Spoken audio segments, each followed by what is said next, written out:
দর্শক দেখুন কি সাহস। এই খবর বাংলাদেশের একটি মিডিয়াতে প্রকাশ পেয়েছে। ভারতে গিয়ে ভারত বিরোধী পোস্ট, এখানে এসে ভারত বিরোধী পোস্ট, ভিসা বাতিল বাংলাদেশি যুবকের। কি সাহস! এখানে এসে ভারত বিরোধী পোস্ট সোশ্যাল মিডিয়াতে। তো ট্র্যাক করে ওকে ধরে ওর ভিসা বাতিল করে আবার বাংলাদেশে পাঠিয়ে দেওয়া হয়েছে। দেখুন, পর্যটক ভিসায় ভারতে গিয়ে সামাজিক যোগাযোগ মাধ্যম ফেসবুকে ভারত বিরোধী পোস্ট ও লাইভে কথা বলার অভিযোগে লালমনিরহাটের পাটগ্রামের এক যুবকের ভিসা বাতিল করা হয়েছে। আজ সোমবার, মানে এটা গতকালকের রিপোর্ট, আজ সোমবার সকালে উপজেলার বুড়িমারি স্থলবন্দরের অভিবাসন পুলিশের ভারপ্রাপ্ত কর্মকর্তা অর্থাৎ ওসি উপসহকারী পরিদর্শক আহসান হাবিব বিষয়টি নিশ্চিত করেন। ওই যুবকের নাম আলমগীর শেখ, বয়স ৩৫। তিনি পাটগ্রাম পৌরসভার জুম্মাপাড়া গ্রামের বাসিন্দা নূর মোহাম্মদ শেখের ছেলে। তার ভিসা বাতিল করে গতকাল রোববার রাত ৮টার দিকে বুড়িমারি স্থলবন্দরের ওপারে ভারতের চ্যাংড়াবান্ধা স্থলবন্দর অভিবাসন পুলিশ বাংলাদেশে পাঠায়। এই হচ্ছে ব্যাপার। আমার তো যেটা মন বলছে যে ধরে এক্ষুনি কেন পাঠিয়ে দিল? ওকে তো ধরে কিছুদিন ওই আসামের ডিটেনশন ক্যাম্পে তো রাখা দরকার ছিল। থাক এখানে। খুব সাহস না? ভারতে এসেছে, ভারতে এসে আবার ফেসবুকে ভারত বিরোধী পোস্ট এবং লাইভে কথা। ভাবুন শুধু সাহসটা।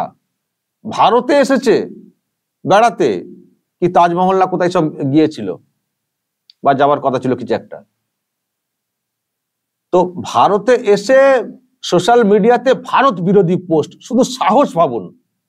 তাহলে এরা কি নয় কি করতে পারে।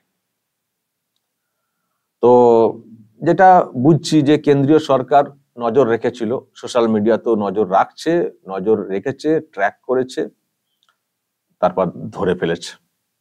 ধরে যা করার করেছে, তো আপনারা দেখলেন, শুনলেন। দর্শক, আমি দুদিন আগে একটা ভিডিও করেছিলাম, আমি সেটা নিয়ে দুবার করলাম। এই যে এটা নিয়ে, এটা দুদিন আগে করেছিলাম, তার আগে আবার এটাকে নিয়েই করেছিলাম। তখন এই ভিডিওটা হাতে পাইনি আর কি, তখন এমনি রিপোর্ট আকারে করেছিলাম। তো এই ব্যক্তি হচ্ছে একজন জঙ্গি নেতা, বাংলাদেশের ওখানে বন্দী ছিল আর কি। এর একটা সংগঠন আছে যার নাম হচ্ছে আনসারুল্লাহ বাংলা টিম, ABT, যেটা কিনা আল কায়দার একটা শাখা। এ হচ্ছে প্রধান। তো একে ধরেছিল, মানে হাসিনা সরকার ওর সংগঠনকে নিষিদ্ধ ঘোষণা করেছিল এবং এর বিরুদ্ধে ব্লগার খুন বা আরো কিসব অভিযোগ ছিল, তো একে ধরেছিল। কিন্তু এখন তো হাসিনা সরকার ওখানে নেই। হাসিনা সরকার চলে যাওয়ার পরই হঠাৎ করে প্যারোলে মুক্তি পেয়েছে। আর মুক্তি পেয়েই জানি না কোথায় হাসপাতালে না কোথায় ভর্তি ছিল কে জানে, সেখানে বসি একেবারে ভিডিও বানিয়ে ফেলেছে ভারতের বিরুদ্ধে। ভারতকে একেবারে টুকরো টুকরো করে দেব, এইরকম সব কথা। আবার সেখানে একটা মারাত্মক কথা ছিল মমতা ব্যানার্জির উদ্দেশ্যে, যে মমতা ব্যানার্জিকে বলছি আপনি পশ্চিমবঙ্গকে স্বাধীন ঘোষণা করে দিন, তারপর দেখে নিচ্ছি। পশ্চিমবঙ্গকে স্বাধীন ঘোষণা করে দিন, এটা বলা হয়েছিল।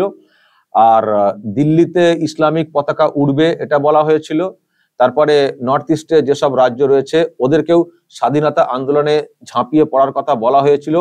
কাশ্মীরের দিকেও, কাশ্মীরের উদ্দেশ্যেও কথা বলা হয়েছিল, খালিস্তানিদের উদ্দেশ্যে কথা বলা হয়েছিল।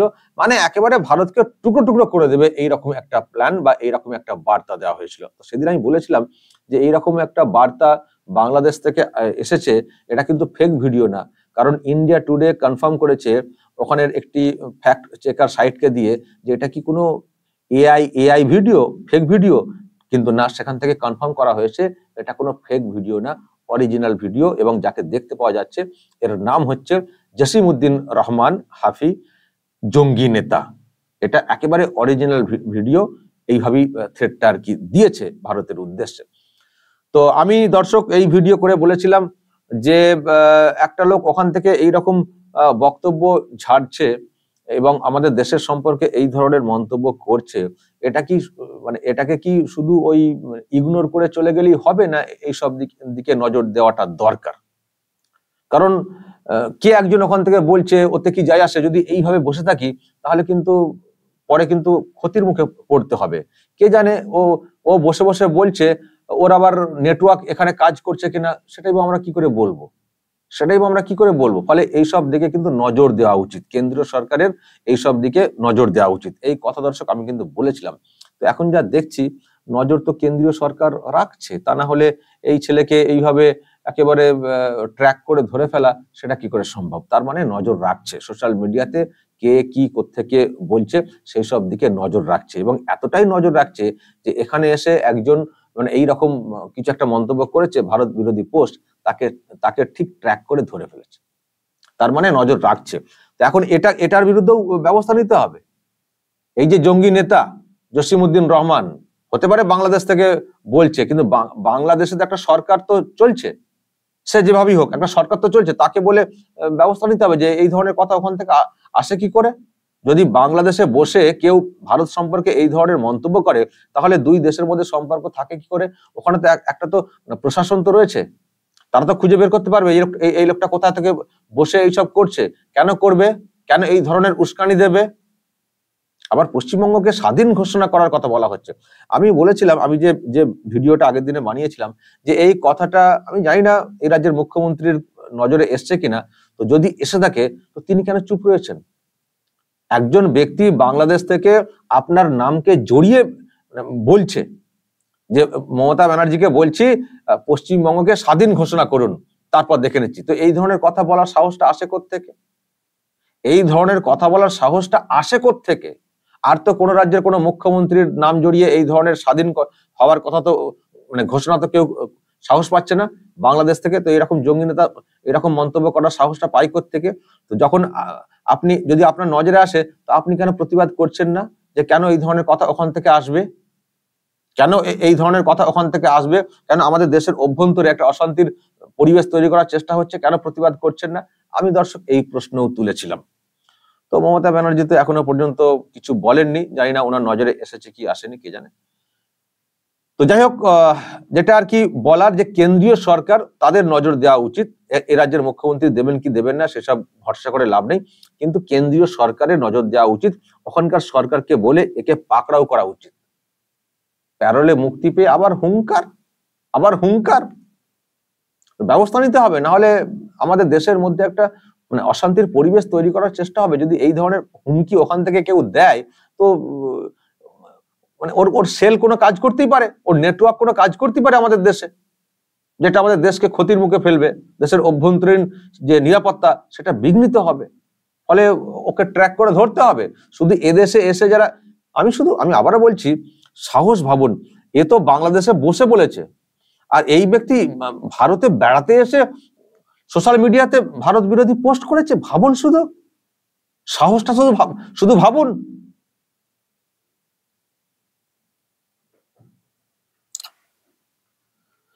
বাংলাদেশ, নতুন বাংলাদেশ, যারা আর কি বলছেন যে নতুন করে এই দেশটাকে গড়বো, কিন্তু এই বাংলাদেশ মানে হাসিনা সরকারের পতনের পরে যা সব দেখছি, ওখানকার লোকজনদের যা সব আচার আচরণ দেখছি, মন্তব্য দেখছি, আমাদের কাছে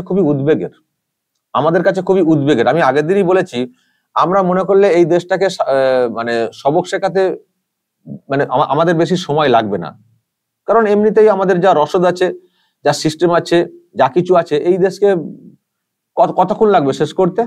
কিন্তু আমরা কি কখনো এই ধরনের কথা বলেছি? অথচ দেখবেন ওখান থেকে সব যা তা মন্তব্য হচ্ছে, আমি আগের দিনই অনেক কথা আপনাদেরকে বলেছি, যা তা সব মন্তব্য করা হচ্ছে।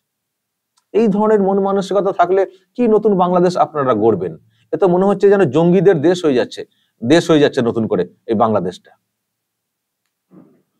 দর্শক, বলবেন আপনাদের যা বলার এই নিয়ে। খুবই উদ্বেগের মধ্যে আমাদেরকে থাকতে হচ্ছে, নজর রাখতে হচ্ছে, এবং আমাদেরকে একটু বেশি নজর রাখতে হবে, যেহেতু আমরা বাংলাদেশের লাগোয়া রয়েছি, বর্ডার এলাকাতে। সেই ওখানে কাশ্মীরের মতো পাকিস্তানের ধারে, আর আমরা এখানে বাংলাদেশের ধারে। ফলে আমাদের দিকে মানে আমাদের নজরটা বেশি রাখতে হবে। নজর রাখবেন সোশ্যাল মিডিয়াতে, নজরে কিছু এলে আমার নজরে আনবেন, আমি আবার অন্যদের নজরে আনবো, এসব চলতে পারে না। বলবেন যা বলার কমেন্ট বক্সে, নজর রাখবেন আরামবাগ টিভিতে।